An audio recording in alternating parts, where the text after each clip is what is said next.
Good day, everyone, and welcome. My name is Gaylor Montmasson-Clair. I'm a senior economist at Trade and Industrial Policy Strategist TIPS, and it's my pleasure to welcome you to this joint webinar by TIPS and the Wuppertal Institute on the issues of a just transition.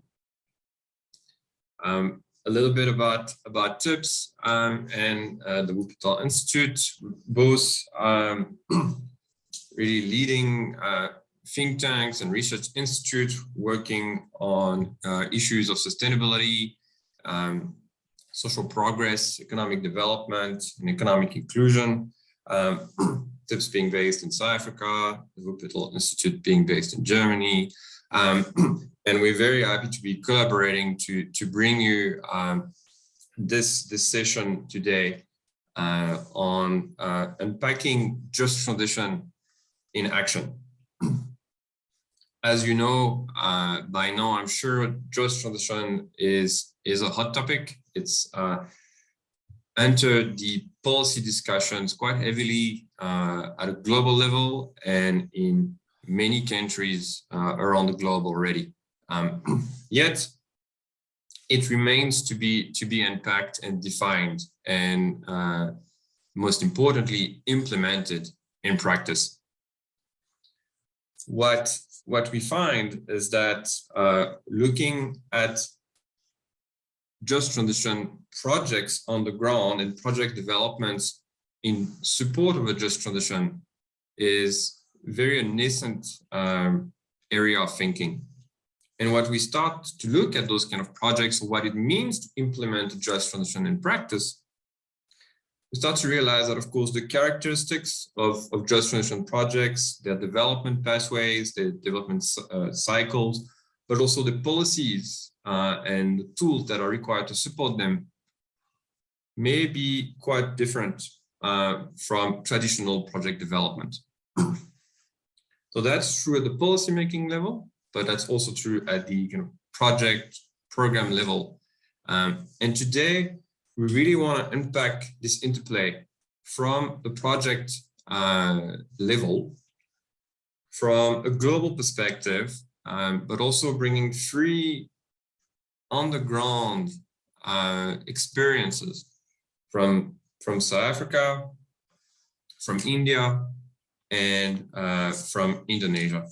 So we have a really interesting session ahead of us, really looking at it from a global perspective, but also from very much an on-the-ground country perspective to understand what is it to implement a just transition project effectively.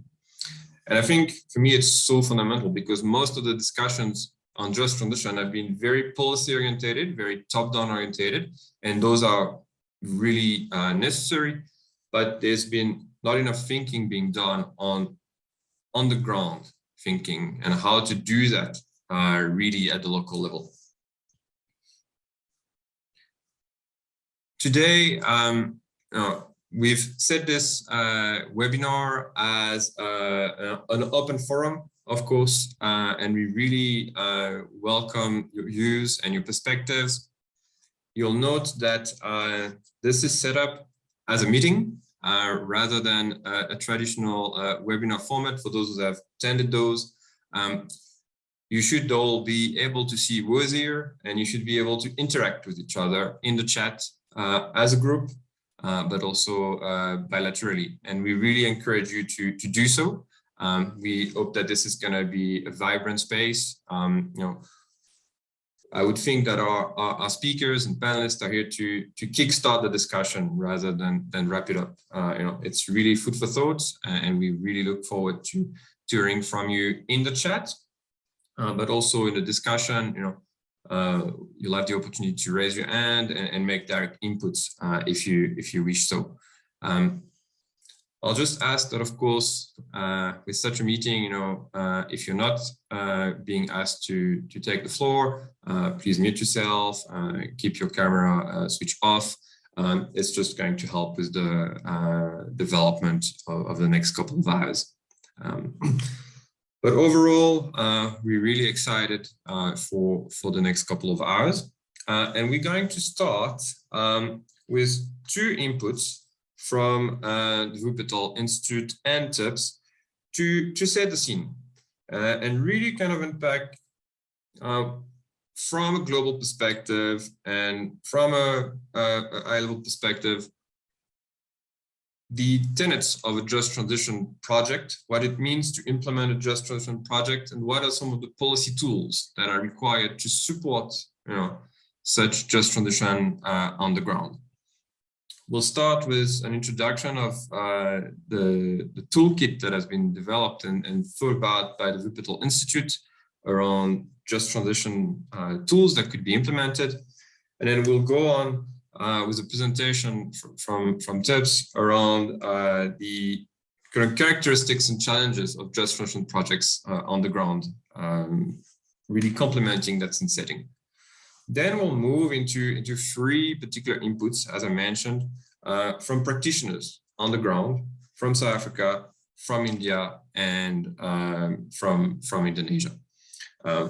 Subsequent to that, we'll open the floor, of course, for discussion. We'll take some questions after the 2 first scene setting presentation, just to have any questions of clarity, for instance. So without further ado, it's really my pleasure to hand over to Lisa Kolde. Lisa is a researcher on energy, transport, and climate policy at the Wuppertal Institute. She's part of the team that has developed the toolkit, and we're fortunate to have her today to share some light on the work that the Wuppertal Institute has been doing around policy toolkits for just transition on the ground, and particularly in the context of core regions. So Lisa, the floor is yours. Over to you. Yes, thank you. So hello everyone, my name is Lisa Kolde and I work at the Wuppertal Institute, and today I would like to present some results from our project of the Just Transition Toolbox. And I will now start my presentation. The Wuppertal Institute aims to support core regions worldwide by developing this Just Transition Toolbox, and it should illustrate the challenges and opportunities of a sustainable transition for a global audience. And the idea behind is that it is supposed to help practitioners to navigate amongst the wealth of existing information about just transition, and just so they can pick the tools and identify which are most relevant for them or for their region or their country. The toolbox therefore consists of very practical information, of practical examples and case studies, and also references for further information. And it also builds on prior work of the Wuppertal Institute for the EU initiative for core regions in transition. And we just extended this version by doing research in SPIPA partner countries, which are India, Indonesia, South Africa, Japan, South Korea, Canada, and the USA. First, I would like to give you an overview of the topics we cover. And those are 5 different areas we wrote about. The first one would be transition strategies. The next one, effective governance models, renewable energy, then decarbonizing energy intense industries, and the last one, sustainable employment and new business opportunities. And today we would like to shortly present results of the toolbox that are relevant for the webinar content. And those are the aspects I would like to talk about today. They can be found in the section of transition strategies and effective governance.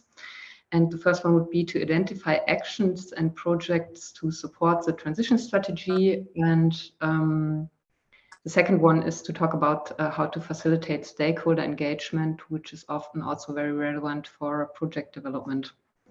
So next slide, please.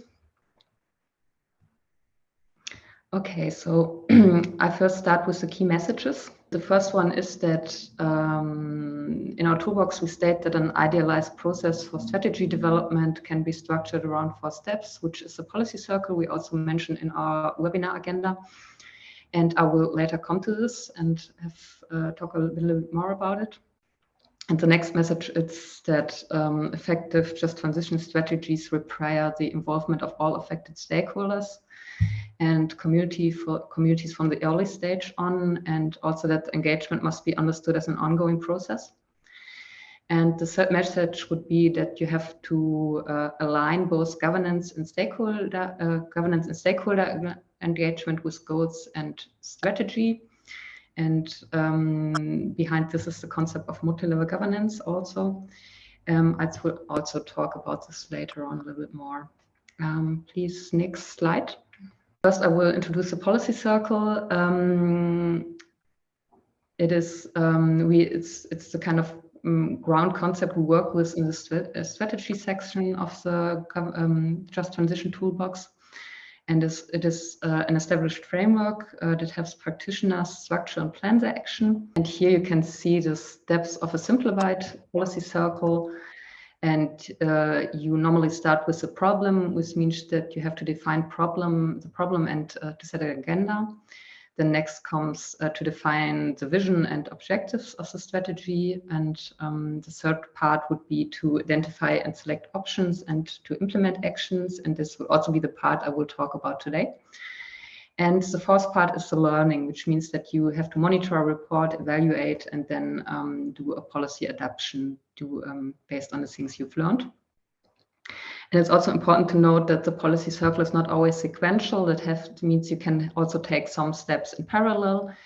And it is also not always complete. It means you can also leave out steps. And if you repeat the circle, which is a basic idea behind this, then you can take these steps if they are more suited in the next round of the circle. So next slide, please. So as mentioned before, I would like to zoom in on the aspect of the action of the policy circle. This is kind of where the transition strategy comes into life. And in the Just Transition Toolbox, we mentioned 3 steps how to come to the right action. And the first one is to identify strategic options. And the rationale behind this is that practitioners often already have concrete ideas for possible action. And we would like to build on this valuable knowledge base, but also formalized approaches are sometimes necessary to provide out-of-the-box thinking. And such approaches can be, for example, scenarios or backcasting or the theory of change. And if you want to find some more information about these approaches, you can also have a look at our toolbox. And the second step is to identify finance options. This topic is also quite relevant for our webinar. Designing an integrated transition financing strategy would include steps like prioritizing and alignment with the broader investment, fiscal, and financing strategies of the region. And also there are steps like identifying capacity needs for mobilizing finance or monitoring the performance of the region in attracting different financing flows. And the last step would be to select options and activities. And you also have to bear in mind that there are some risks and challenges in choosing the right options. For example, can have conflicting targets or a lack of institutional capacity. So we provide some keys to selecting actions, which would be transparency and engaging a broad range of stakeholders, and also, as mentioned before, formalized procedures. And I also brought some example from our toolbox, which is the GIS project approach. You can see on the right side. And GIS developed design principles that should help practitioners identify options that are as transformative as possible under the current systemic conditions. And these project approaches have some key elements that they need to cover, and you can see them in the picture. And if you want to do some further reading about it, there's a guidebook by GIS that provides tools and background information and also some kind of checklists for projects, just to assess potential projects. It's probably quite interesting for some of you. So next slide, please. So I would like to come to the concept of multi-level governance. As mentioned before, there's a strong overlap between governance aspects and overall transition strategy development.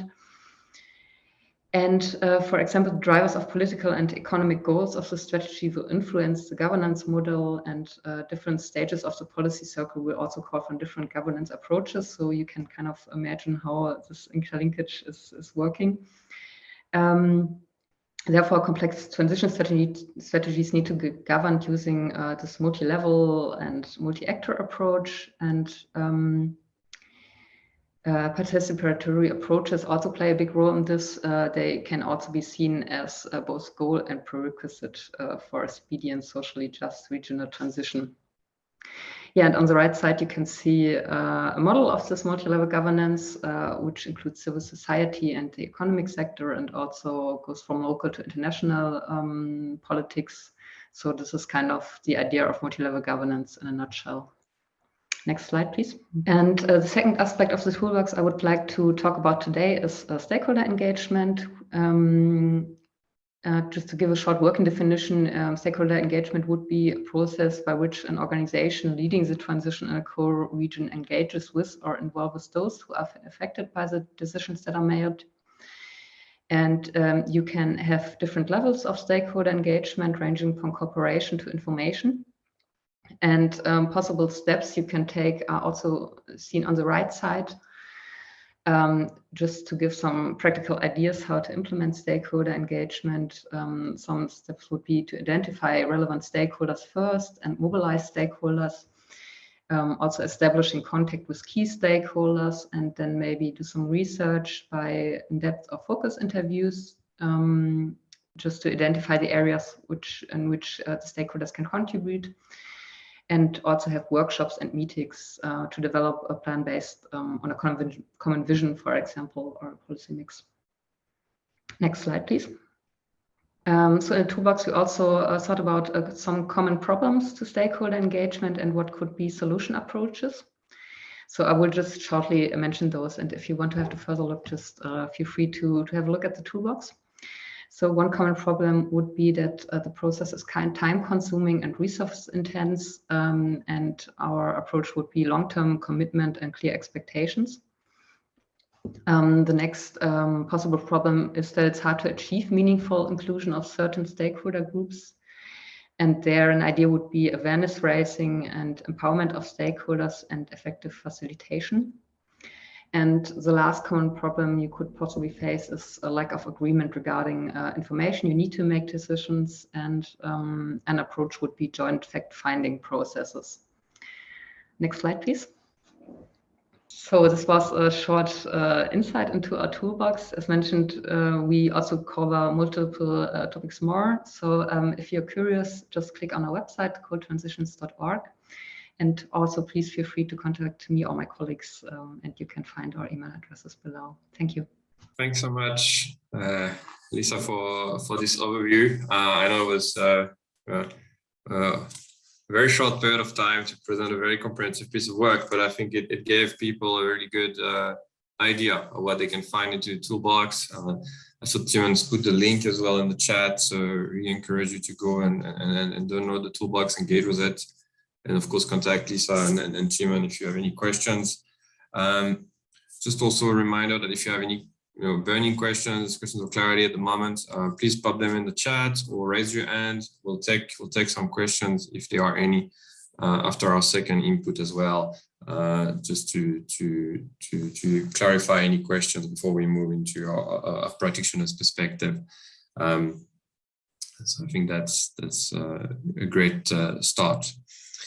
We're now going to move from the kind of really global perspective to an input from a colleague at TIPS, Sandy Lowitt, who's a research fellow at TIPS, who's been doing a lot of work on trying to design and understand what a just transition finance roadmap would or could look like for South Africa, working off projects that are being implemented or thought about in the South African coal fields, and really trying to understand what is this animal of a just transition project that we are trying to tame going forward.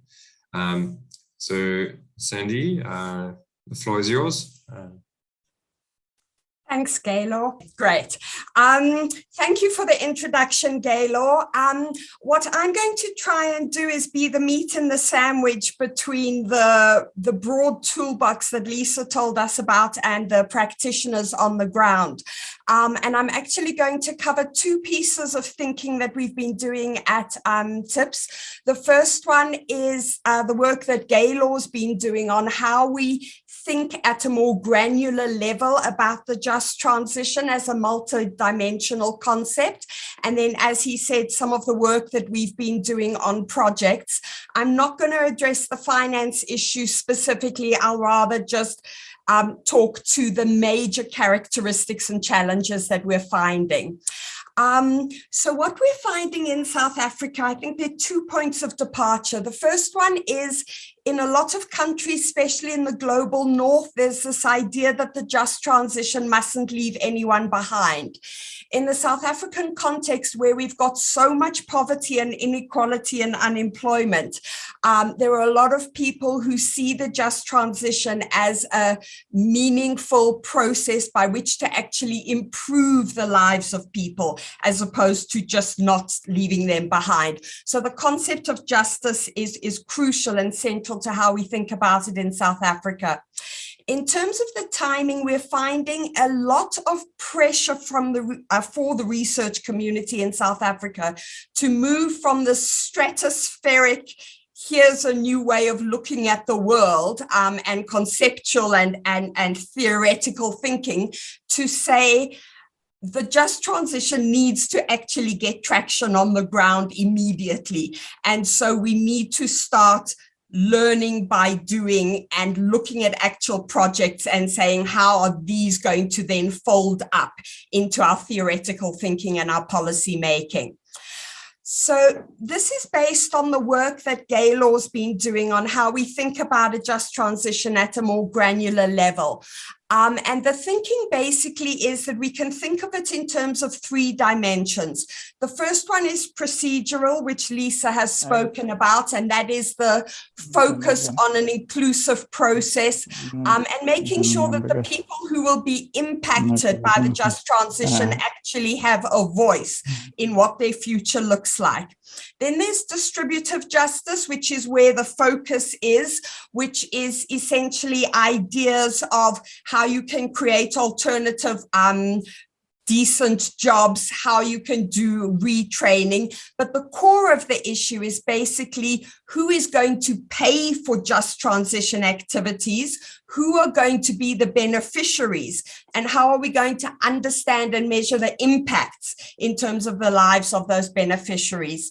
And then the third dimension, which we're finding very prominent in the projects in South Africa at the moment, and I'll come back to this, is the idea of restorative justice, which basically says that we've got to look at the past, present, and the future damages that have occurred against communities, workers, individuals, and the environment. And how do we take that into account going forward?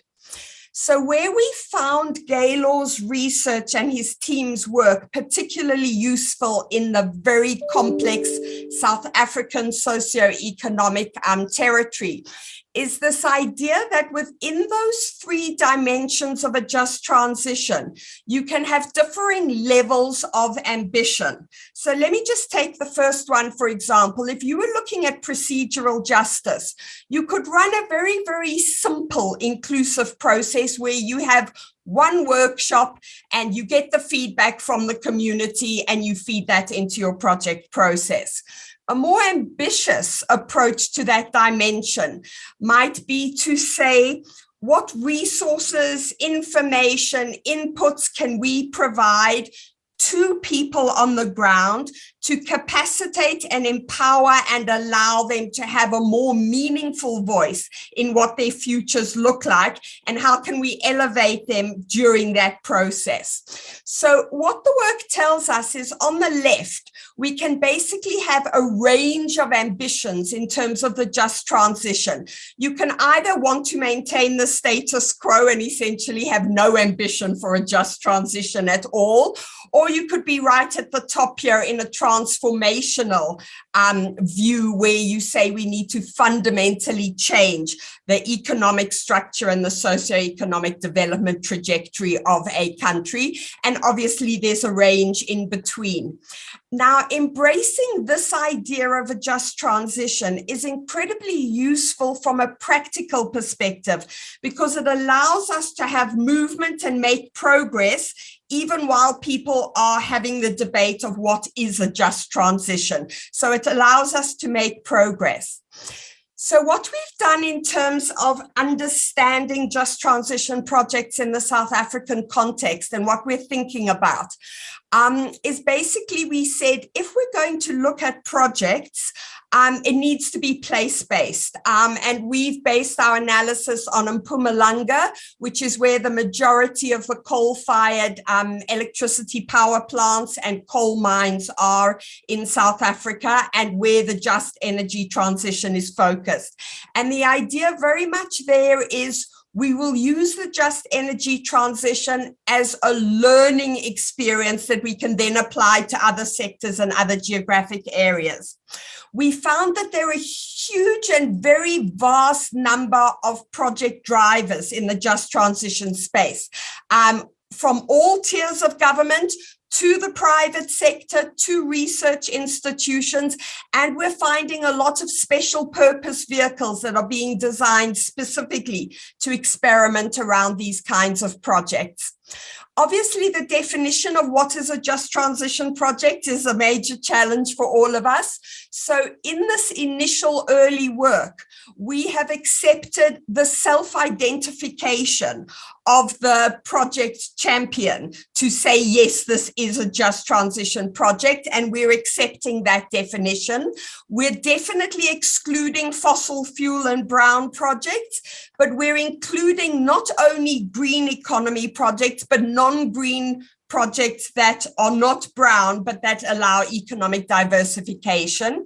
And what we're doing, which I feel is very useful, is we're starting to create an evidence base. Instead of just looking at the just transition conceptually and theoretically, we're collecting commercial, financial, and social information from these projects, and we can learn from these and filter this up to how we think about policy. So what we've done is we've come up with a very simplistic model about where we can place just transition projects to understand their overall nature and characteristics. So on the horizontal axis, we're basically saying you can go on the left from a low just transition ambition project, which would be, say, just creating decent jobs. And on the right-hand side, we could say you could be very ambitious in terms of the just transition, and you could want to create jobs, new livelihoods for the broader community. You can reskill and retrain workers. You can increase access to services. You can have increased asset ownership. You can rehabilitate the environment. So all of those good things. And on the vertical axis, we have put basically the amount of money you need invested in the project, because obviously a lot of these projects struggle to attract funding. So that basically gives you 4 quadrants, where on the top right here, you have high value projects that are highly ambitious. And in the bottom left here, you have much lower budgeted projects that are less ambitious. And you can obviously have all the options in between. So what we did is we took our project sample, and we were very surprised that we actually found 4 very neat clusters of projects. So we found very high value projects which had relatively low just transition ambitions. So these, for example, were the repowering and repurposing of coal-fired power plants. They were only going to create job opportunities and weren't dealing with some of the other more ambitious elements. But they were very attractive to the financial sector because of their high prices. Then we had, for example, something like Cluster 3, which is a small project for community beehives based on rehabilitating mine land that would create a lot of jobs and assets for women in marginalized communities. Now, when we saw these 4 clusters, we thought we had to have a view about the clusters, and we feel that these 3 points are particularly important. The first one is that all of these projects are important to providing a just transition going forward. And we can't give preference to high ambition projects because we're going to need all 4 types of projects to get the kind of economic growth, GHG reduction, and just transition that we're looking for. The second point we make is that even if a project in and of itself is not highly ambitious in terms of a just transition, it can open up downstream activities and opportunities which will become more ambitious and very important in terms of socioeconomic development. So we mustn't judge projects just because they initially don't necessarily have high ambitions. And then the third thing we noticed is that an awful lot of these just transition projects are highly interdependent on other projects. And we find very few small standalone projects. And that's going to become very challenging in terms of how we design projects, how we look after the project cycle, and specifically how we finance them. So this is my last slide, and it's just some very broad level characteristics of the projects that we've seen. The first thing is we found that almost all the just transition projects are based on some kind of novel technology. And the technology tends to be untested and not have a track record. Often there are multiple technologies that need to be implemented simultaneously. And that is all extremely challenging, especially in the financing arena. And it means that the majority of projects are going to need a lot of piloting, and we're going to need really good skills in terms of scaling and replicability. The other thing we're finding is that a lot of these technology-based projects do not have an existing enabling economic and regulatory environment. And so there's going to have to be a lot of work on policy and permissions to allow these projects to actually occur on the ground. In terms of sector bias, and we've only got a sample of 26 projects in one area at the moment, we're finding that most of them are based on environmental restoration, on biodiversity and agriculture, and far fewer industrial and manufacturing projects than we were hoping to see. And this is something we're going to have to think about going forward in terms of the balance of sectors in the new economic trajectory. Then, in terms of boundaries, we found some very interesting and challenging characteristics. Because most of the projects are environmentally driven, we find that the unit of analysis for an environmental project is the natural system level as opposed to a municipal politically drawn boundary. So some of the projects are looking at a water table or looking at an entire watershed and the water system. So it goes across provinces and across municipal districts. That means a lot of these projects are going to have stakeholders and beneficiaries that are greater than the original target market, and we're going to have to figure out how to deal with that. And then finally, just some notes on the financial characteristics and challenges of these just transition projects. As I was saying, we're seeing suites of projects that have 5 or 6 sub-projects, and all the sub-projects have different financing needs. So to get a just transition outcome, we're going to have to find a way to collectively meet all of those very different financial needs with one process. The second thing we're seeing is, because of the complexity of these projects and because of who is driving these projects, we believe that the financial sector is going to need to have to get involved in the project development cycle earlier than they traditionally do. Traditionally, you have a project, you get it to bankable feasibility stage, and then you go to the market and you see who will give you what deal. What we're finding in the just transition space is that we're going to need the financial sector to help make deals rather than buy complete deals. And they're going to have to offer a lot more technical assistance and get involved a lot earlier. And then the other thing we're finding is that we're going to need fundamentally different risk assessment frameworks. We're going to have parties to these transactions who are not traditional parties and don't have track records. We're going to have to seriously elevate our understanding and our techniques in terms of pricing technology risk. We're going to have to learn new models of pooling risk. And we're going to have to learn to not cherry pick projects that have the highest returns and leave the rest of the suite untaken care of. So these are some of the higher level or meso level challenges. And I'm looking forward to hearing what our practitioners are going to tell us in terms of how they're addressing these at a more specific project level. Thank you.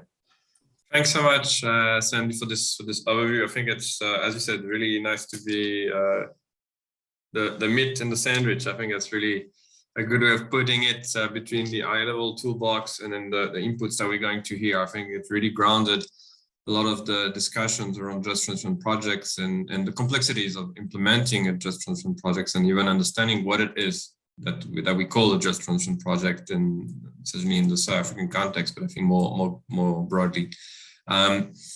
We've fashionably been scheduled already, but I want to take the opportunity to ask one question to both Sandy and Lisa, which I think is in the chat, which I think is a really pertinent question. That we are living through turbulent times, and Kenny Mabasa is asking, to what extent are those tools or those frameworks that we are working with, to what extent are they resilient? Are they going to be resilient enough, in the context of COVID-19, of course, for instance, but also just general, I guess, global crisis and conflict. To what extent are they still relevant? Most of that thinking was of course relevant maybe pre some of those crises. Is it still relevant today?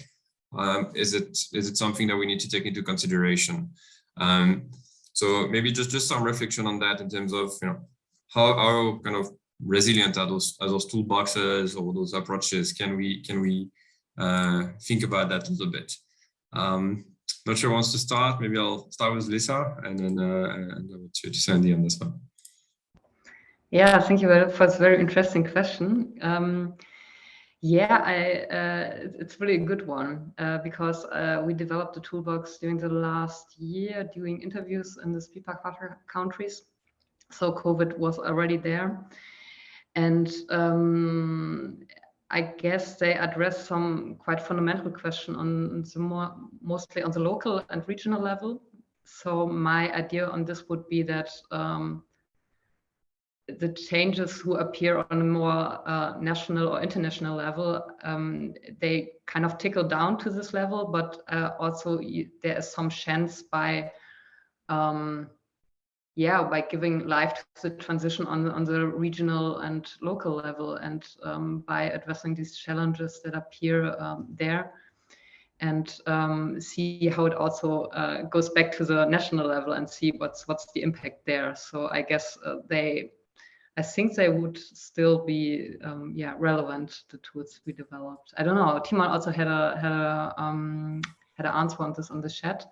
Maybe he has got some more ideas. Actually, no, I agree with what you said. Nothing to add. I mean, I think there is a discussion of, is there coal coming back? Because from a very European perspective, do we want to phase out gas from Russia very quickly, and is coal coming back on international markets? But I think that's a very short-term perspective. And if you look a little bit longer, then I don't see a major shift in that we need to phase out fossil fuels. And what we do with the toolbox is how does the region work with it? And I think, as Lisa just said, the regional approaches of just transition, they're valid, even if there is a little delay of or a little speed up of one or the other fossil fuels. But the challenges for the regions, they're similar, and the approaches, I think, they're still valid. Cool. Yeah. Thanks, Tim, and thanks, Lisa. Sandy, any thought on that? I do think that is correct. I also have a view that we can think about it ideologically, thinking about resilience going forward 10, 20, 30 years. I think what we need to do is, as long as we are listening to voices on the ground and we are making sure that there's a feedback loop from what communities and towns and people are feeling on the ground, and that we make sure that policy from the top down is listening to and is responsive to what is percolating up from the ground, I think that systemically that is the way to ensure that our policies remain resilient. And I think one of the things we need to test in these nascent days of the just transition is how can we improve the policy-making process from what has been a very strongly top-down process to something that understands and is responsive to bottom up. And I think Kenny's point is a very, very important point. So I think listening and getting those feedback loops is something that we can strive to do. Thanks. Well, thanks, Andy. Thanks, everyone. I think that's great. There's a lot more questions popping up in the chat, so please, Lisa, Tim, and Sandy, please have a look there. And some of them I know they might be a little hard to answer in the chat, but if you can at least try and provide some answers, and then of course everyone, please keep the questions coming. We'll try and get back to them and after our practitioners' inputs into the discussion. But at this point, we're going to shift gears a little and get to our three inputs from South Africa, India, and Indonesia on the practitioners really level. We're going to start with an input from South Africa, from Prishani Satyapal, who is the founder and the chief inspiration officer of Sustainability Truthing. She founded Sustainability Truthing in 2013 as a company that's here to develop and create kind of impact investment opportunities in South Africa, but also more broadly on the African continent. And she's really kind of led the development of a portfolio of just transition projects. So we're really grateful to have her input today. She had some travel issues and couldn't join us live today, but sent us an input that we're going to air right now. And we're very fortunate to have the Chief Operations Officer of Sustainability Truthing with us today as well, who will be there for the discussion. So we're getting two inputs from Sustainability Truthing for the price of one, which in a way is to our benefit. But let's hear now from Prishani. Good morning. My name is Prishani Satyapal. I am the Chief Inspiration Officer of Sustainability Truthing. For the last 20 years, I have been working on a model that looks at responding to what ultimately is complexity.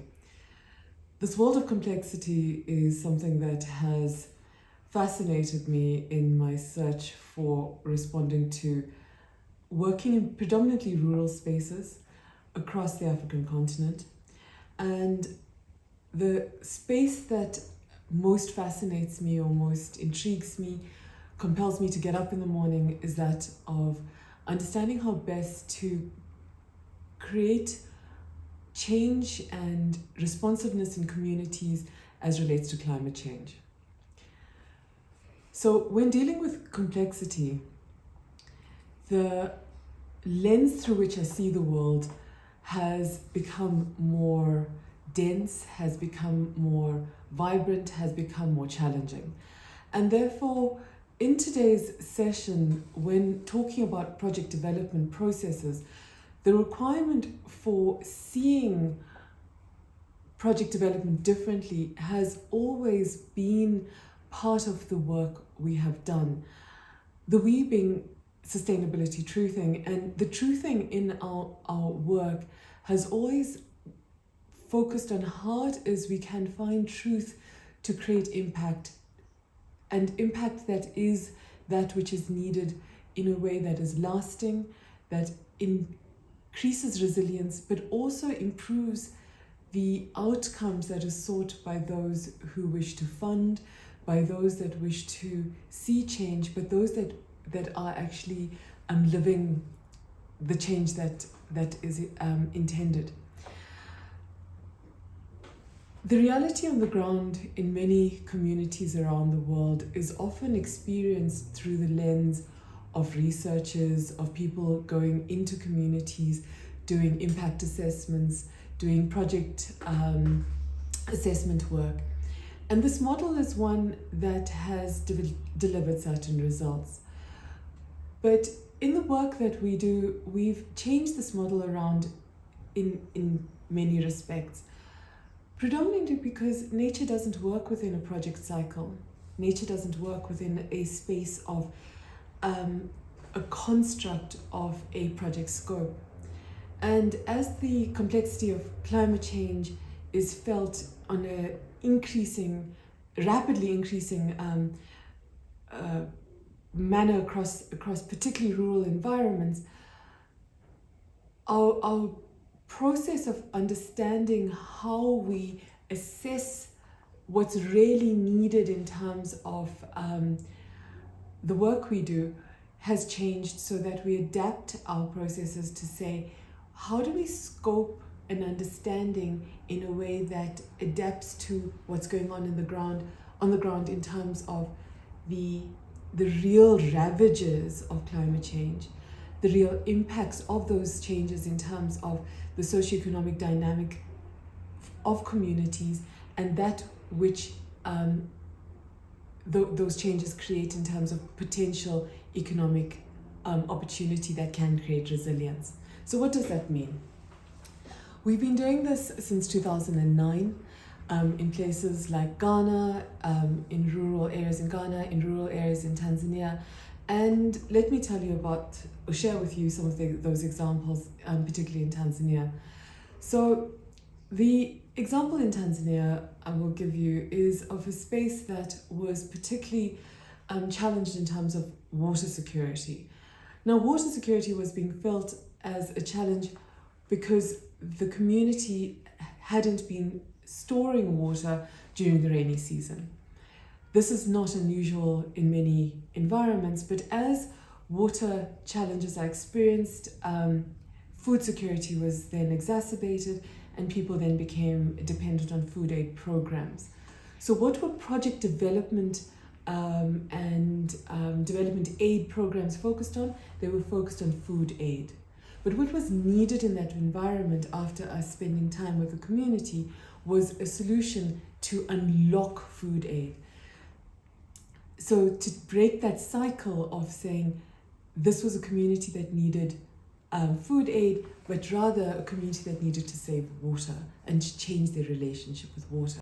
So we looked at the community to understand not only how we could break that cycle of food security, but what were the long-term economic opportunities to really diversify that economy in the space of rural Tanzania. Ultimately, the opportunities very often, in our experience, sit within the biggest social risk. Food security provided the biggest economic opportunity. Water insecurity provided the biggest opportunity if that was unlocked.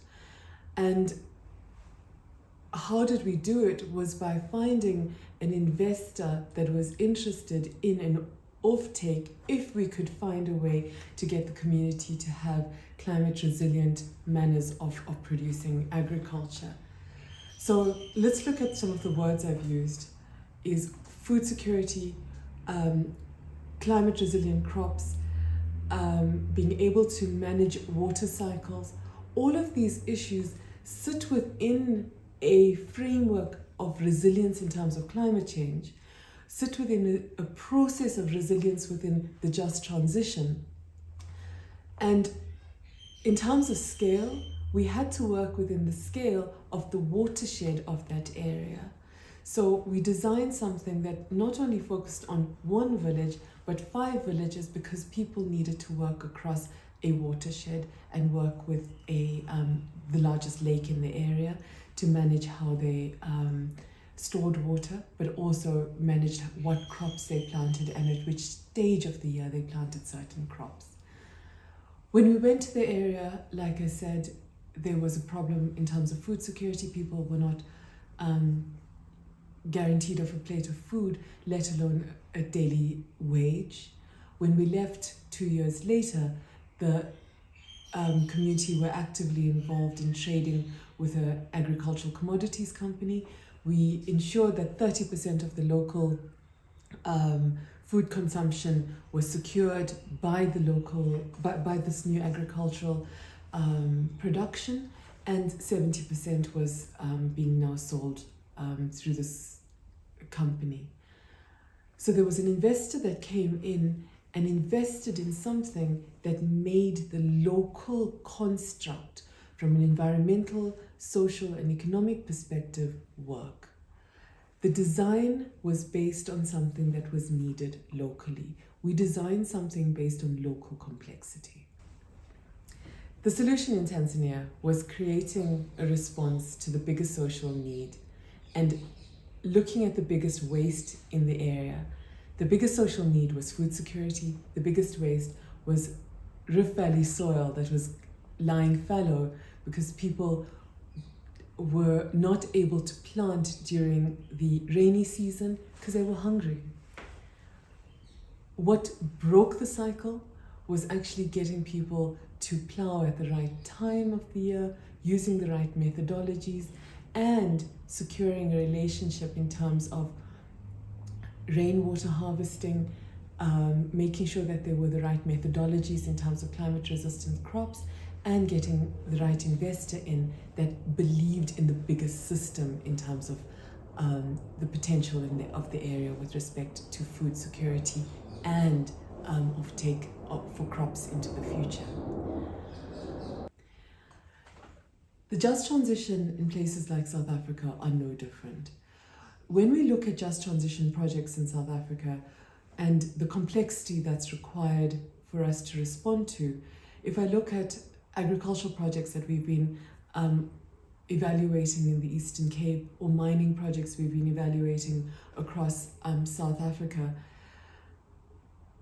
those communities that are affected by the changes in weather patterns, by the changes in economic transition or transition away from fossil fuel-based energy systems, those communities require the exact same level of reimagination as a community in Tanzania.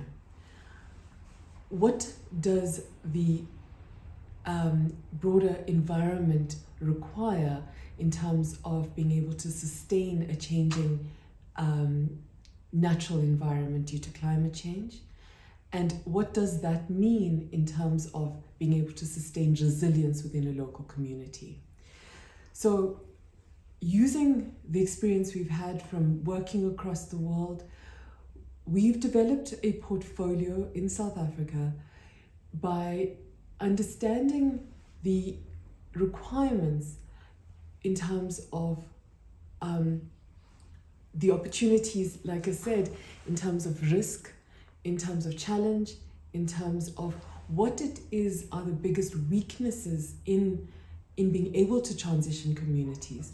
So in South Africa, water security is one of our biggest issues. Quality of soil, particularly in rural areas where the extractive industry or large-scale agriculture has been predominant, or traditional agriculture has been predominant. Alien invasive species has also impacted on the quality of water tables, on the quality of biodiversity. that construct impedes the potential of communities to be resilient in terms of creating future economies with respect to the green economy and resilience with climate change. So we first then understood what was the biodiversity landscape, the water landscape, the landscape in terms of being able to have viable soil systems. From that potential, you then have the scale that you're actually working with. With that scale, we then designed systems in terms of what the economic opportunities were. And we didn't do this on our own. It's at this stage, we then went out and looked for innovators, for scientists, for entrepreneurs, working in rural areas, predominantly in South Africa. We always look for people who are entrenched and working in spaces across the country of operation or exploration. And in South Africa, we looked at people working with indigenization of fruit trees, for example, wanting to introduce indigenous fruit trees, organizations who are doing regenerative agriculture, teaching small-scale farmers actually how to implement and transition their farms from small-scale agriculture. In that extent, we also invested in small-scale agriculture to bust this myth that regenerative farming is not accessible to small-scale farmers. We then found groups who are investing and working with clearing of alien invasive species. We found groups in South Africa who are working with doing satellite-based groundwater mapping. Between each of these levels, we were able to address the water, soil conditions, biodiversity issues, and also enable food security, job creation, green economy, inclusion or training. And through this process, develop a portfolio. Now, this portfolio is where I'm getting to in terms of the opportunity we really have with respect to how it is we create a different approach to just transition projects. This is where the challenge comes in terms of being able to really look at new ways of addressing policy instruments and new mechanisms for enabling the change that's required at the scale that people really need in terms of the resilience that's needed at the pace that resilience is needed. So what does this mean? Project-based financing doesn't necessarily respond to nature-based solutions at the scale that's required. What I've described in terms of water, soil, biodiversity, solutions that result in food security, solutions that result in thriving green jobs at the scale of nature-based solutions, those portfolios require funding at a portfolio level. They cannot be chosen at a project-by-project basis because the natural system that enables the portfolio to function cannot be chosen in terms of I will fund just water or I will fund just soil. We need to create policy instruments that allow for nature-based solutions to really enable the local environment to thrive. It is only at that level that we have local communities being supported while experiencing the ravages of climate change. So the thriving is enabled. The just transition process has to be just in terms of its financing element with respect to the impacts of a changing climate. Thank you so much for the opportunity to share with you today. The process of going to the ground and hearing people's stories, of collaborating with innovators, scientists, communities, faith groups, businesses, investors, has been a life journey. But coming to this stage where the level of complexity, the level of need for all of us to come together and find different ways of responding has never been more urgent. And I hope that this session and our humble contribution provides a little flicker in terms of the types of ways we can do things differently. My colleague Shakti will be able to answer questions and share some of his reflections in terms of the work we've been doing on the ground. I thank you so much for your time and wish you all the best in the rest of your deliberations today. Thank you. There you have it. I think a great input from a South African or even an African perspective, really rich in, I think, insights around the importance of enabling a portfolio of projects rather than just a project after project basis, to really trying to understand the local context and local requirements. I think it was really rich in insights. I hope you all got to hear adequately. Sorry, it seems like some people were struggling with sounds. We'll apologize for that. You can have access to the video later on as well. We'll share it so you can all go and go back. With that as it may, we really look forward as well to the discussion a bit later on with Shakti to take this forward and really thank just Rethinking for making a plan to be present today, and particularly to Prishani for sending some input. Please keep your questions coming. I see there's a vibrant discussion in the chat. That's great. You can also raise your hand if you want to ask a question or make a comment later in the discussion. We're now going to move from South Africa to India, and it's really my pleasure to introduce Professor Asmita Kabra. She's a professor at the School of Human Ecology at the Ambedkar University in Delhi.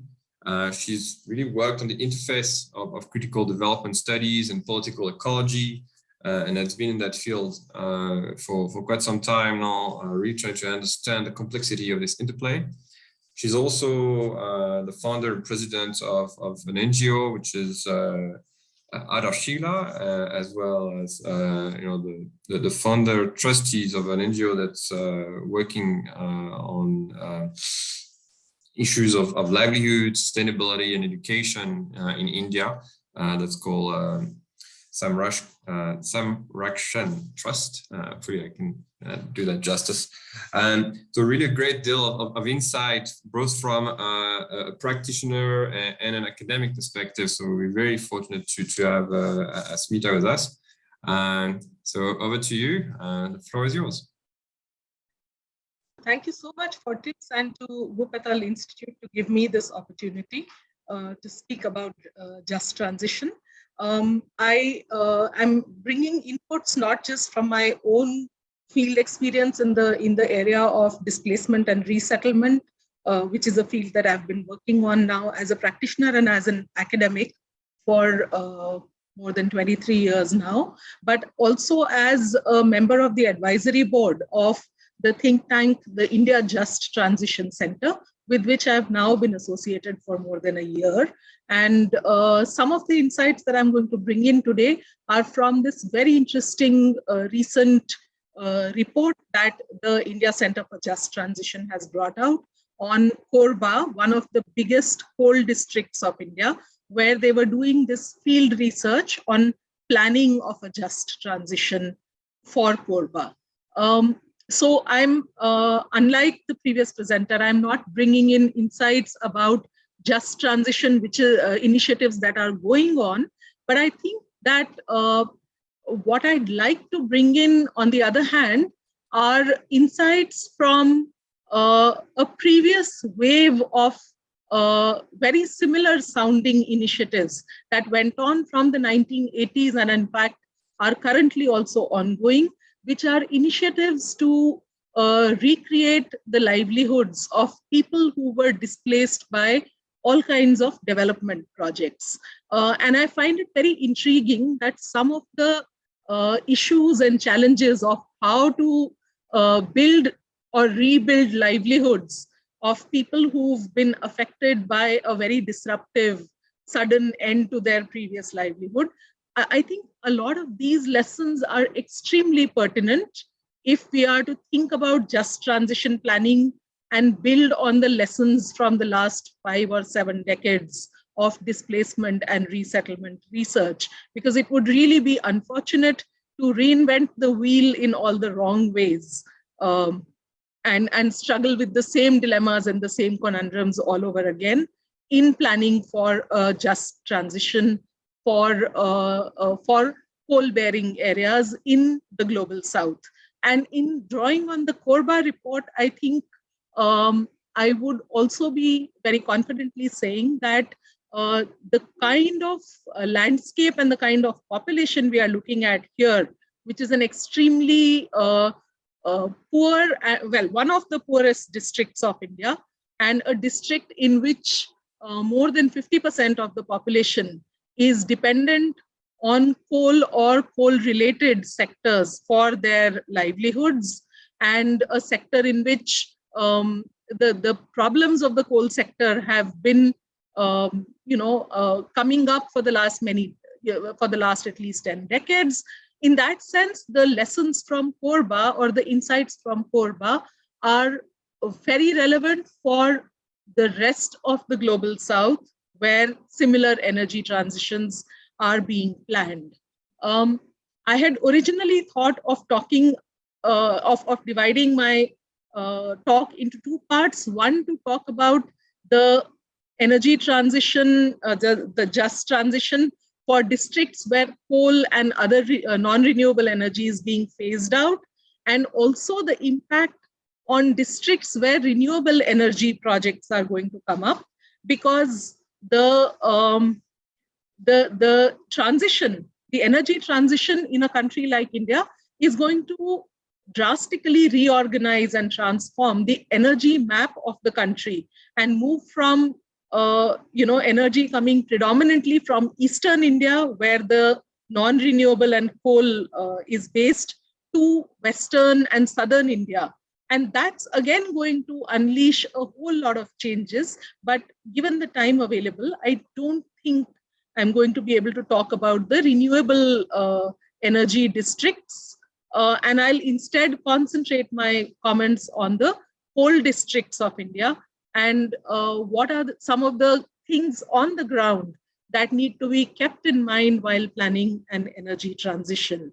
Now, the coal districts of India, after 7 decades nearly of coal mining in independent India to fuel the development trajectory of the country towards industrial urban growth, has largely failed to deliver any viable benefits to the most vulnerable groups of these districts in the states of Jharkhand, Chhattisgarh, and Orissa.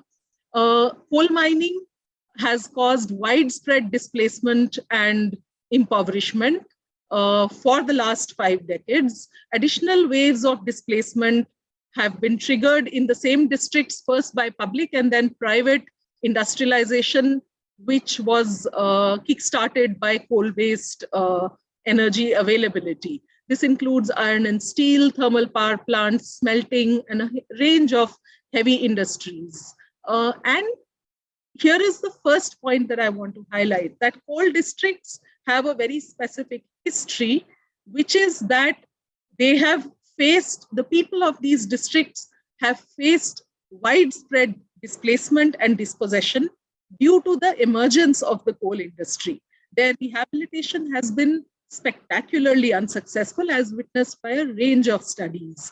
And that means that the people in these districts, the more than half of the population of these districts, which depends on coal mining for their life and allied activities for their livelihoods, have very, very precarious living conditions.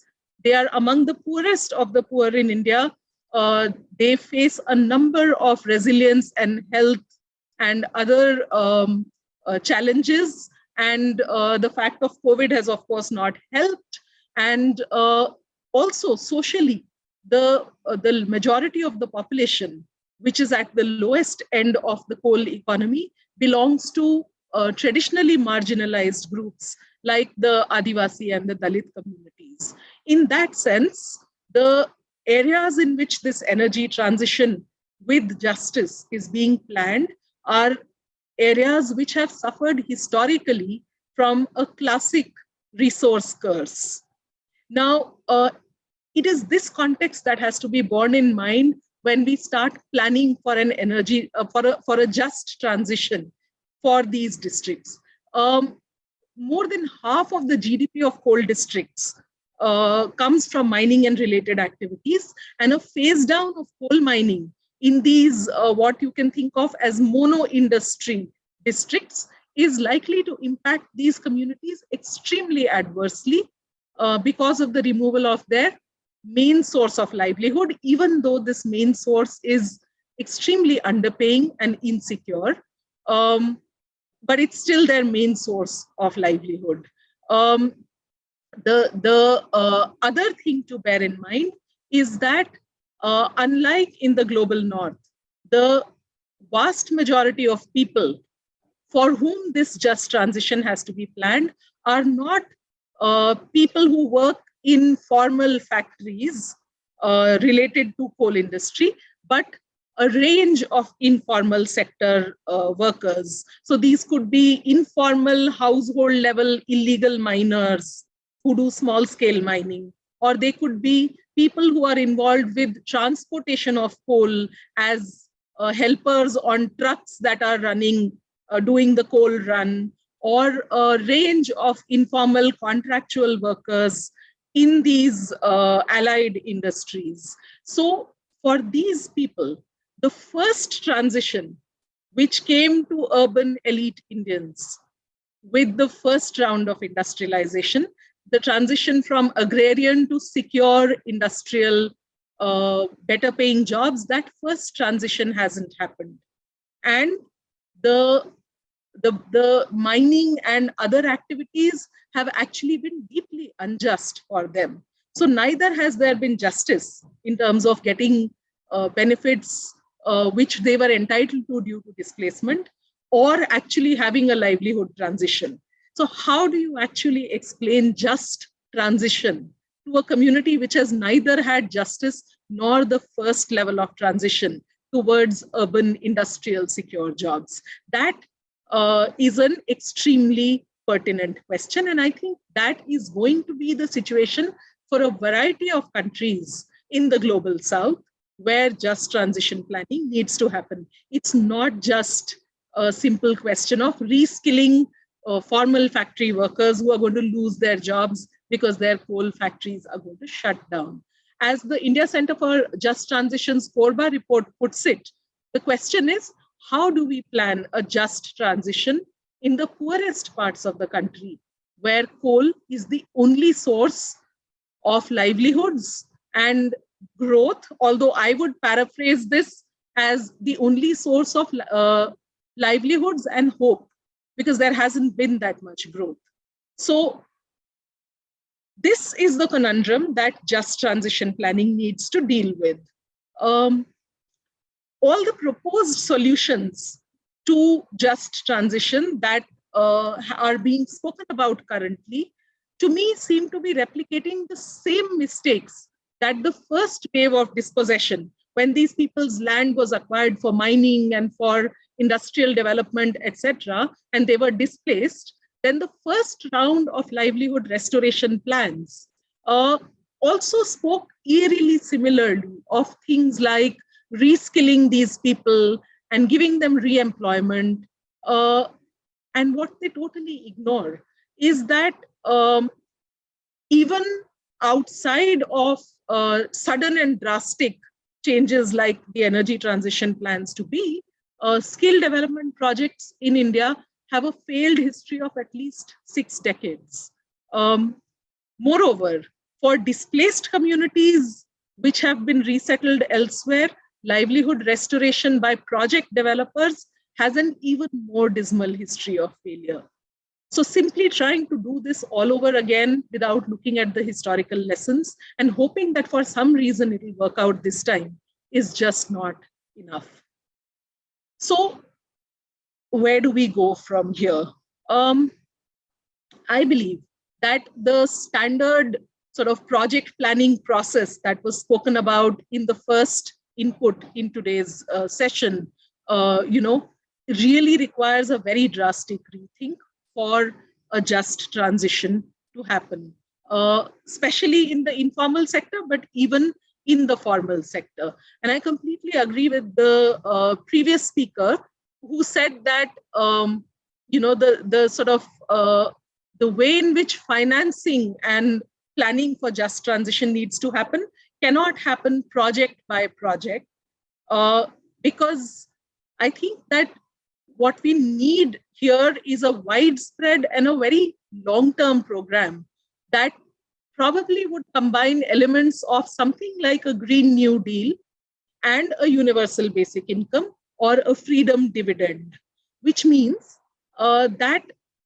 I believe that district level planning and intensive state investment is needed at least for a decade in the coal bearing areas to make the first transition and then the transition away from coal happen in these areas. And these cannot be investments again in the kind of large scale, gigantic land guzzling projects which require large parts of the land to be fenced off for single use industrial purposes, where the inputs are taken out and are then sent to distant markets. Instead, what we need to look for is state-funded long-term investment in what many scholars have referred to as small I infrastructure in both the rural and the urban areas of the coal districts. Towards what end? I think the aim should be to provide a guaranteed income security to the entire population of coal districts. Now, when I look at displacement and resettlement results from a variety of projects from across the world, the very few success stories that emerge of where are projects where livelihoods of people whose old livelihoods have been shut down for some reason or the other actually got restored effectively.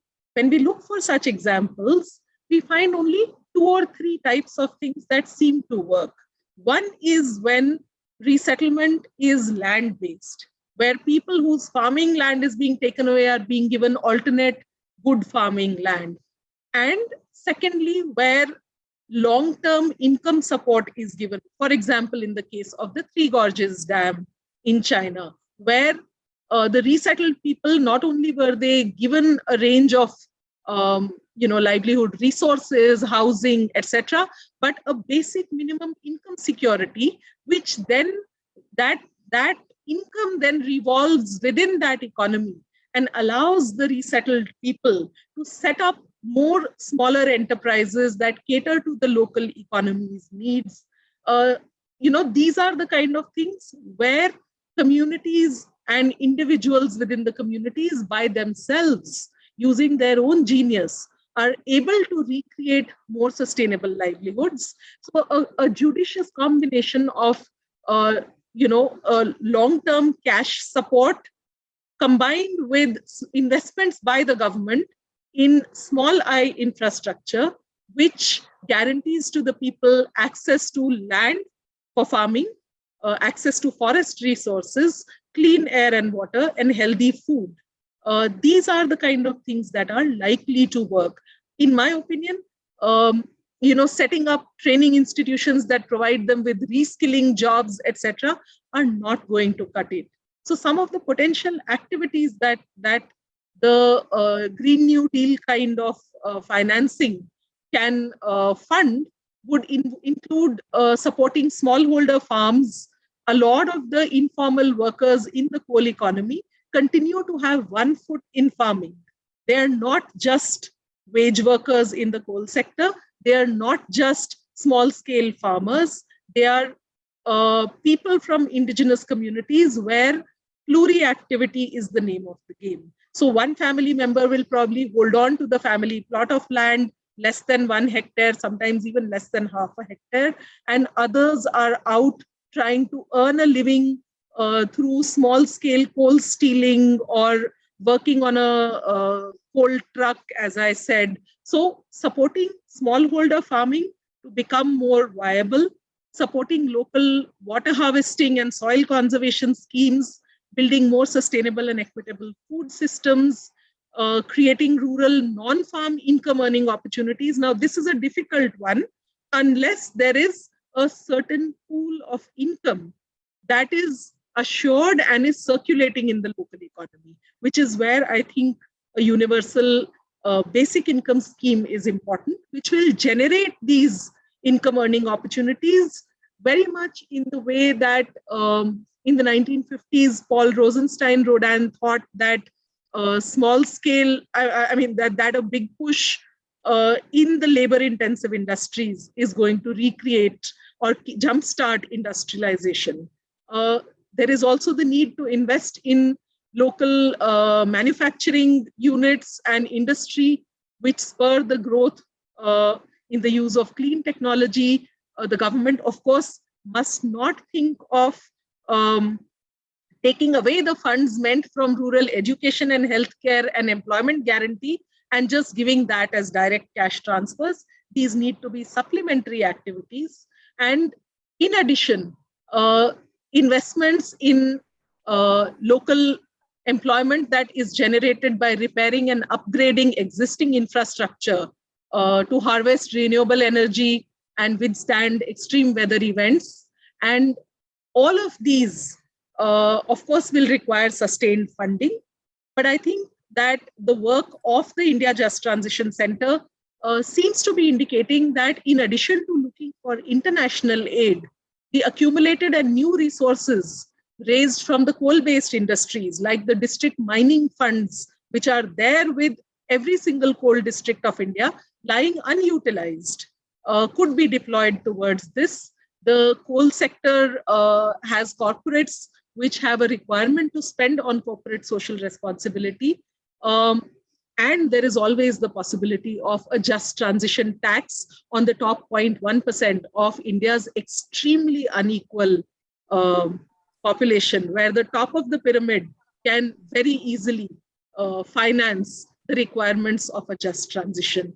And I think that rethinking the way in which just transition project cycles, project financing, and sort of the designing of the livelihood recreation around the given facts of informality and the repeated failure of livelihood restoration projects, these are the only ways in which the 7-decade-old ongoing resource curse in the coal districts can be lifted.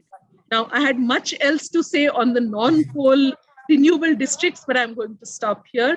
I think I've said already quite a few controversial things, and I look forward to questions, and I thank the organizers again for giving me the chance to talk about these things. Thank you very much. Thank you. Thanks so much, Smita. That was definitely some thought-provoking inputs, and I think very, very fundamental, to understand how we can even conceive the idea of a just transition and a system that's not just to begin with, and that has been truly unjust in its establishment and history. And I think much to unpack there, and really look forward to the discussion. But before that, let's take our third input from the ground. We're very pleased to welcome Yahya Hidayat from Indonesia. Yahya is a director for energy resources, minerals, and mining at the Ministry of National Development Planning in Indonesia. He's had a very long career in professional history in various positions in the Indonesian government, and is really bringing that perspective from the Indonesian ground up. So really pleased to welcome you, Yahya. The floor is yours. Over to you. Thank you so much, Pak Gaylor. Distinguished guests, ladies and gentlemen, Assalamualaikum warahmatullahi wabarakatuh. Good afternoon. First of all, I hope that all of us and our families are in good health. Allow me as a representative of the Indonesian government to present the coal policy scenarios in Indonesia's energy transition. Economic transformation become a must for Indonesia to escape middle income trap and become high income country in 2043 as net zero emission exercised by Bappenas. Green economy is the one of economic transformation strategies as a development model that synergizes economic growth and improve environmental quality carried out through low carbon economic and energy transition, including just transition. In terms of Indonesian development planning, we are having a medium-term National Development Plan 2020-2024. There are 7 agendas. One of them is strengthening economic resilience for quality and equitable growth. It contains development planning for energy and mining resources. The development objective of the energy and mining sectors in our medium term, first, optimally fulfilling domestic needs, especially in industry sectors, and the demand side must be pushed through a longer and more diverse production chain process. The second one is value-added improvement in the energy and mining resources as a raw material for domestic industries. Also, the development play a role in supporting the regional development, especially in the large and small-scale economy, increasing a multiplier effect, creating a new centers of economic growth, and creating many job opportunities, especially green jobs. The global demand coal projection in the reference case, coal demand will fall by -25% in 2035 and -40% in 2050 globally due to the tightening of environmental regulation, especially for power plant, as well as the increase in the use of new and renewable energy as a primary energy source and phase out of coal plants in the power sector across region.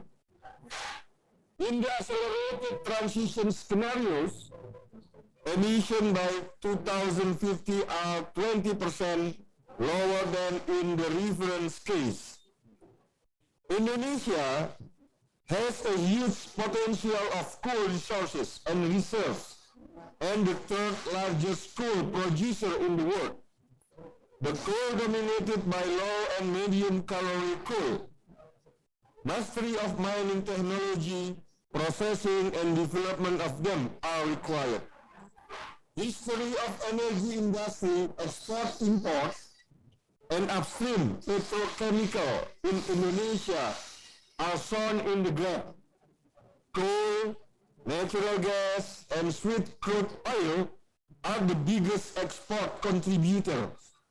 Meanwhile, liquid petroleum gas, LPG, and crude oil contribute the most of energy imports. So, to reduce the import deficit, coal downstreaming is the solution. DME can substituting LPG, gasoline from methanol to reduce import. Also, ethylene and propylene as downstream petrochemical industry raw material. One of the downstreaming industry is DMA, converting coal to methanol production.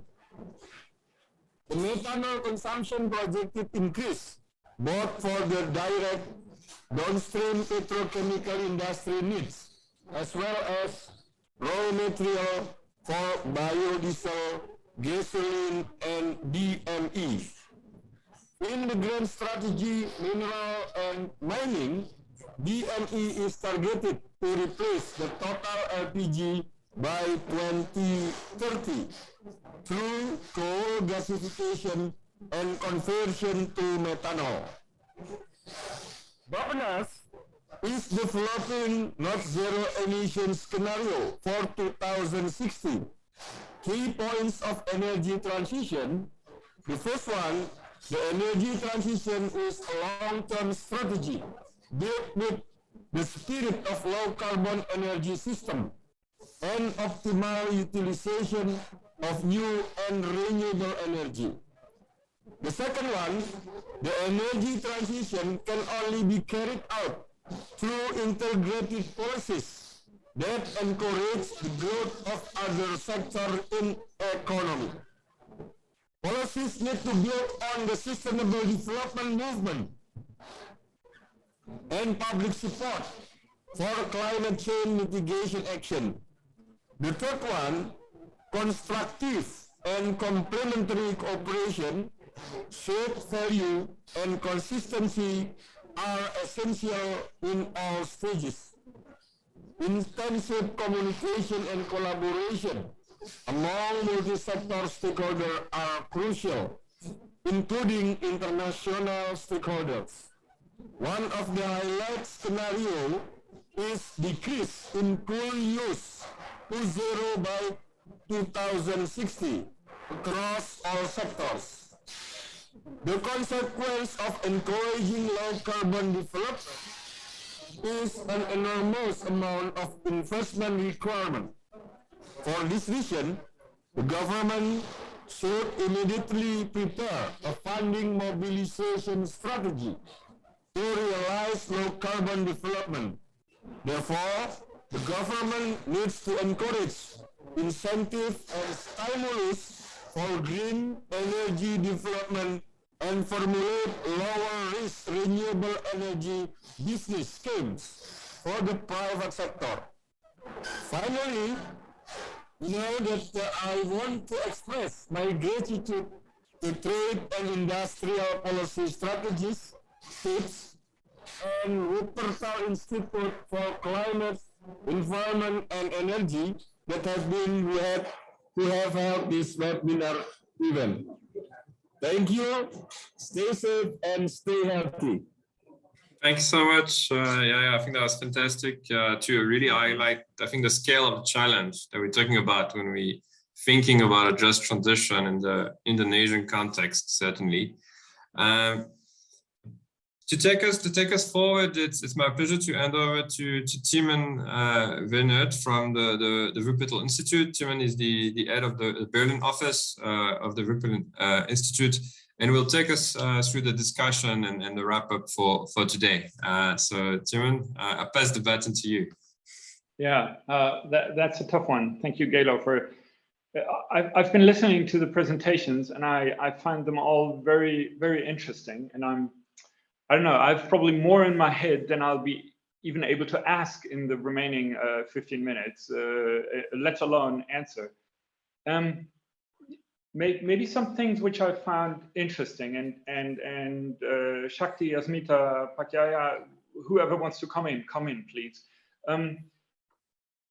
One thing I found interesting, there was a question in the chat, are we talking about just transition of coal phase out, or are we also looking at other sectors? And when I hear your presentations, it's immediately other sectors, right, that you have in mind. And I found, for example, Asmita, what you said, it's basically, often we have the feeling, oh, just transition of coal phase out, that is such a new thing. But you reminded us very clearly, we build on decades of experiences, but not only good experiences, like also a lot of things that we all know have not gone well in the past, things we need to avoid, injustices that exist in the regions, right? It's not it's not like, oh, the world is just now, we have to keep it just. It is actually a quite unjust world. We have to improve it. Then your presentation, Yahya, that was very much the long-term trends I found interesting. But your introduction was, when you look at cold regions, it is much more about than just substituting jobs, but it's really about regional development. And there was a question in the chat: how can we do this while coal is running? And it seems like, yes, we have to do it while coal is running. We have to start now. There is one question, I don't know who to put it, you can jump in. There is a question of project funding and different approaches of support. And I've heard this from several angles of, there is a tendency that governments go for project funding, but we heard it with Sandy's presentation, oh, they're very different topics. I don't know if you as Mita or Prishani mentioned it also, this portfolio funding. And maybe we can explore that a little bit more. When we think of, we want to run up a just transition for a region, we want to do it now, even while coal is still there, but we need to improve the qualities of life in the region. What do we mean by portfolio approaches? What is it really? How can we implement that? Do you have any questions, things we would ask from governments or regional development? Or, I don't know, who wants to come in? Colleagues. I see you nodding and you have your microphone on. Please join. Okay, thank you, Asmita, and thank you to TIPS and Wuppertal and the facilitators, and to the audience. Thank you all very much. It's been a lovely discussion so far. Timon, I just want to touch on your initial comment that you made about just transition and how it applies to a multifaceted angle. And I'll first talk to my personal experience of working as an implementer in the just transition, not only in the coal and energy and fossil fuels just transition sector, but also in the agriculture sector. I'm a farmer, and I am currently in the transitioning my farm from a conventional farming method to a regenerative farming method. And why that's so important and why that needs to happen concurrently is because the global agriculture industry is equal to, if not more, than the global energy production industry in terms of emissions emitted. So that's why it's critically important to have a multifaceted approach to the just transition and not to hold energy transition in isolation.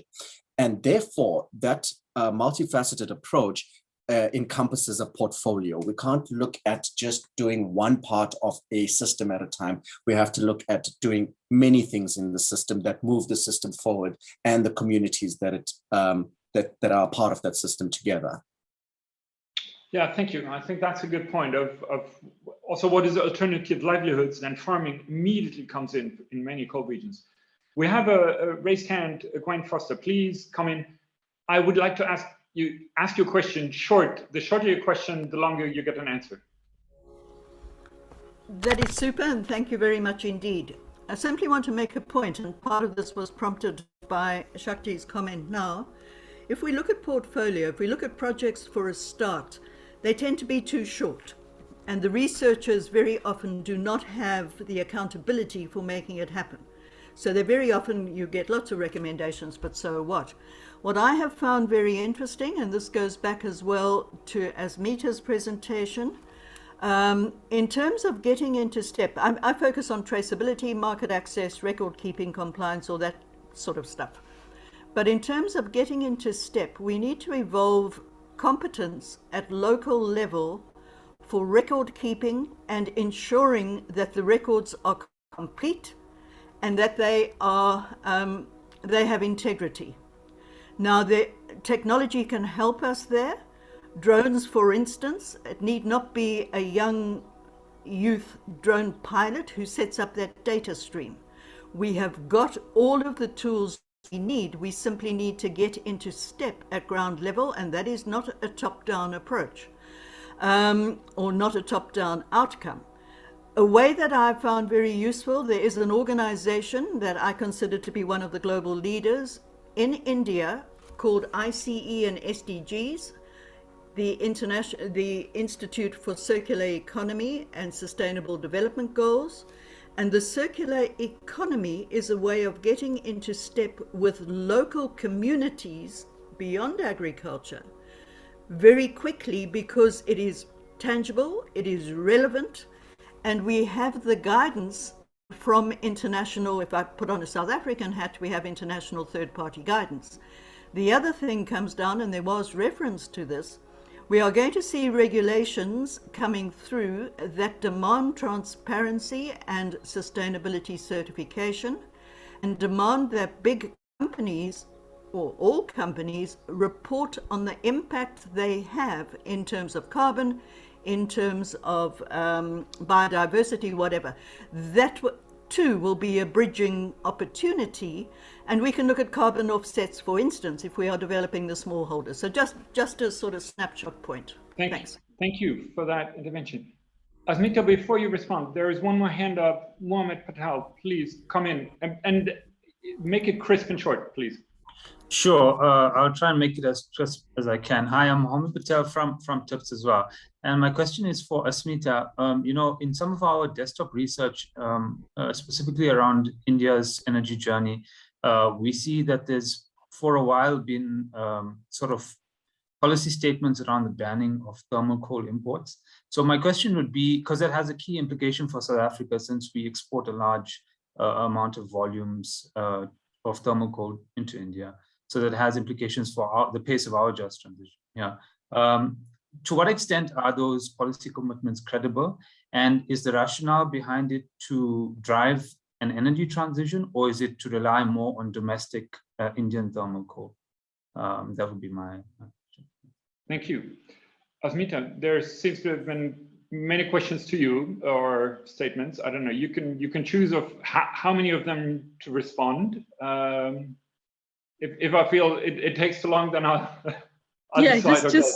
Yes, please feel free to do that, because, sure. Okay, so I don't know that I should get into very finer details, but I do think that, you know, I set this task for myself for us to zoom out a little bit. How did we get to this point? Because the whole idea of energy transition is coming to us because business as usual in the era of development was for some reason encouraging more and more fossil fuel use, right? So we had subsidized fossil fuel, which then allows us to create a sort of, you know, an entire global economy which is extremely dependent on long-term movement of goods and services. Now that's the larger situation we want to change. So energy transition is not just about sort of, you know, moving from one to the other, you know, from the darker to the greener fuels, but also about, as was said, circular economy, degrowth, etc., etc.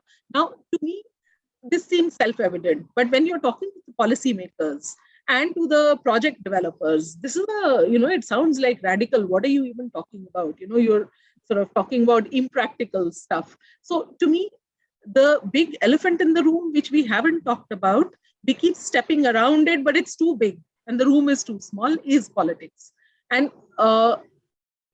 what is it that drives the business as usual scenario is the kind of mechanisms of project appraisal that we have today. And we've had for the last decades and decades of infrastructure development. And, you know, which is that so long as the benefits of the costs are greater than of the project are greater than the costs, we should go ahead and compensate those who are losing. We're still talking about that when we're talking about energy transition. I think the key metric for me is to actually localize cost benefit analysis. That is the key metric to monitor, is the project's distance to its beneficiary. We need to promote all interventions that maximize local benefits and minimize local costs. So when we are monitoring projects, we need to penalize the projects that are creating local costs to generate benefits elsewhere, which means that all sorts of projects, renewable energy as well as coal-based projects that generate the maximum local employment, you know, they assist in continuing or promoting existing local livelihoods, which provide clean energy to local enterprises, which create local incomes, which then generate more and newer kinds of enterprises, need to be preferred over projects which displace local people, take away their access to resources, disrupt their existing livelihoods, and cost a huge amount of investment in power transmission infrastructures, which then kind of recreate the same drivers of the same conflict. So the argument would not be to do away with project appraisal or cost benefit analysis, but to privilege what's happening on local scales, which is what then builds us back from gigantic energy guzzling, resource guzzling projects to more human scale, more sustainable projects. And I'm not necessarily talking organic or, completely sort of traditional, but I'm saying human scale, less energy using projects. And that basically requires us to rethink how we even do project appraisals. And to the question about coal exports, I think I'll just leave it at this, that policy announcements and policy commitments have as much to do with or more with politics than with anything else. So for instance, which actors stand to gain from the banning of imports, which actors stand to gain from the transition to RE? I would just say, if you really want to sort of check the real answer, as our journalist friends would tell us, follow the money. Which is to bring the politics right back into the room and not ignore that elephant. Thank you, Asmita. I find this extremely interesting. And Yahya, I would like to pitch a question to you. I saw you change your video. I hope you can hear and respond easily. But for me, I find this very interesting because often in just transition debates, we have the question of, oh, should it be this technology, or should it be this project, or should it be this sector and company? But now the discussion we have here is much more fundamental. It's really about what are the metrics of how we assess success? How do we even assess projects? How do we develop projects? And I find that a very interesting thing. So, Yahya, could you respond? I mean, Bappenas is really a regional development agency. You have decades of development, experiences of regional development. And your first slide looked at just transition very differently. When you hear this of new metrics and portfolio approach from a government perspective, what would be your response? Is that something Bappenas would like to change in the future, or is that something you're doing anyhow? What would be your response? Okay, then, sorry, for the sake of time.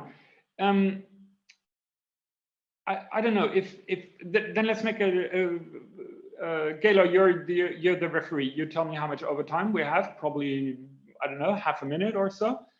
Then I would just ask for 3 minutes as the regular overtime.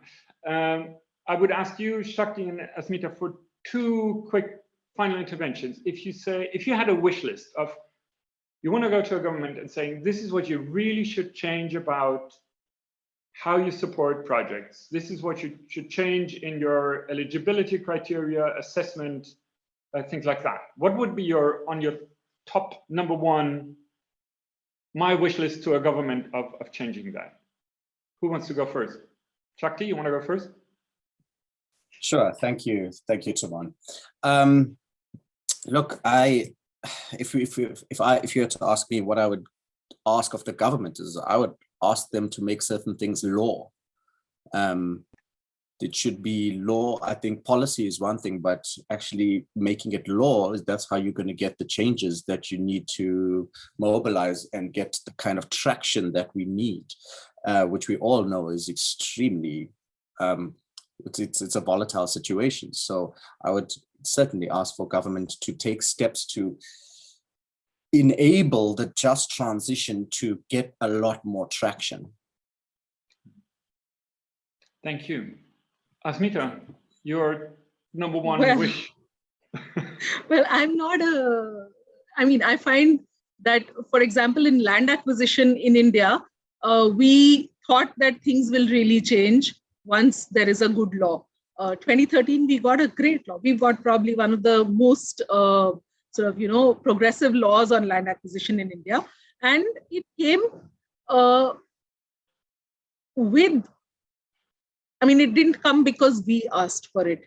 It came because there was widespread local level protest against unfair land acquisition. And it was to that governments responded. So to me, short answer, Timon, one, I don't have that one thing that I would ask from the government because I know they won't listen to me.